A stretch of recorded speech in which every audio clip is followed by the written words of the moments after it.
Good morning, everyone. Thank you for joining me on episode 66 of Untold Evidence.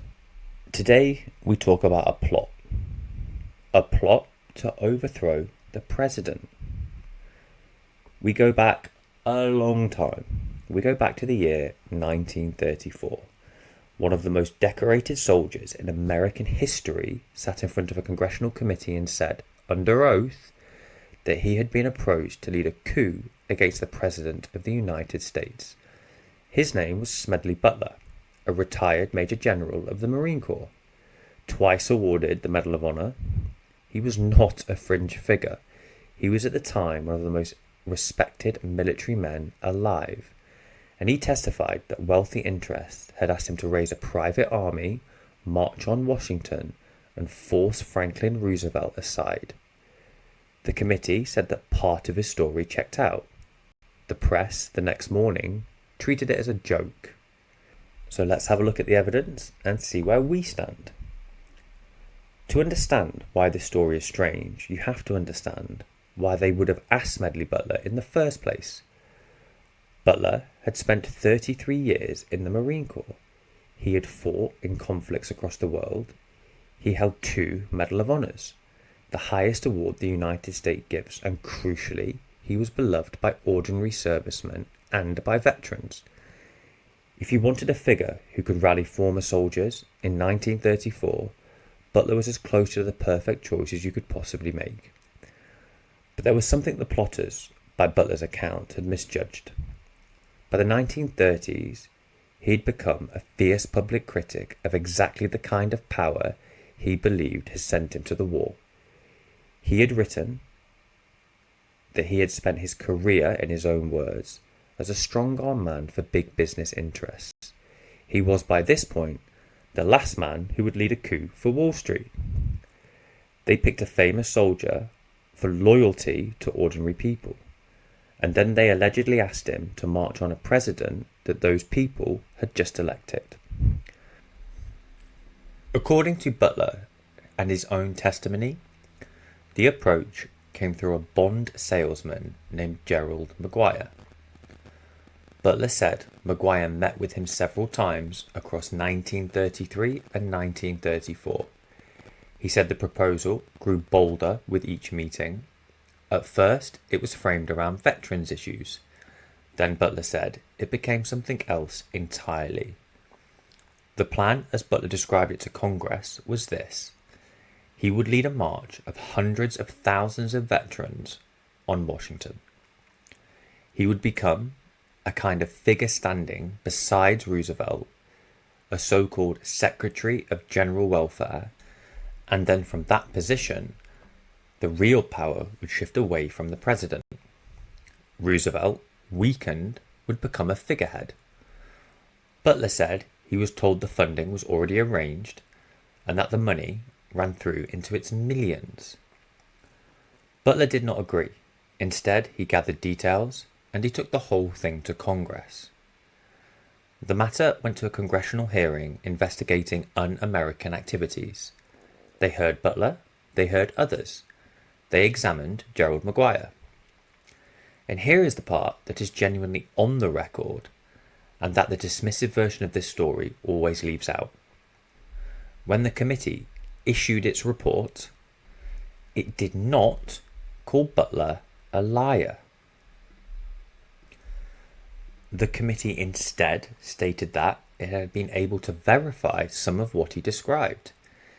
It had found that a portion of the conversations and approaches Butler reported had, in its own assessment, actually occurred. In its final language, the committee said that it had received evidence showing that a plot to establish a fascist-style organisation in the United States had been discussed. Now, read through that carefully, listen to it back. A congressional committee, in writing, said that a plot had been discussed and that Butler's account of being approached was in part corroborated. Now, as ever, the case for the other side. And it is substantial. An honest account has to give it real weight.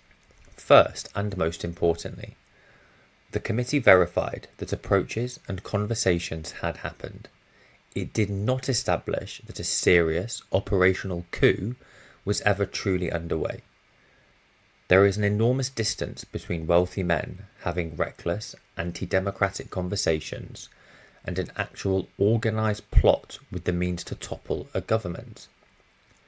The committee confirmed the former. It did not confirm the latter. Second, no one was ever charged. No prosecution followed. The named financiers were never brought before a court. If the plot had been genuine, if it could have been prosecuted, the absence of any charge is a serious problem with that interpretation. The defenders of the accused men have always pointed to exactly this. Third, the central chain of the story rests heavily on the testimonies of two men, Butler and a journalist who said Maguire had spoken to him as well. Gerald Maguire himself denied the most serious elements, and Maguire died not long after, while still a young man, which means he was never fully tested on the record. We've seen that particular script many times over. And fourth, the press reaction. Major newspapers at the time treated the affair with open ridicule. Now, that could mean the story was thin, or, as Butler's defenders argue, it could mean the press of 1934 was not eager to seriously investigate the wealthiest men in the country and their aims. The ridicule itself does not actually tell you which is which.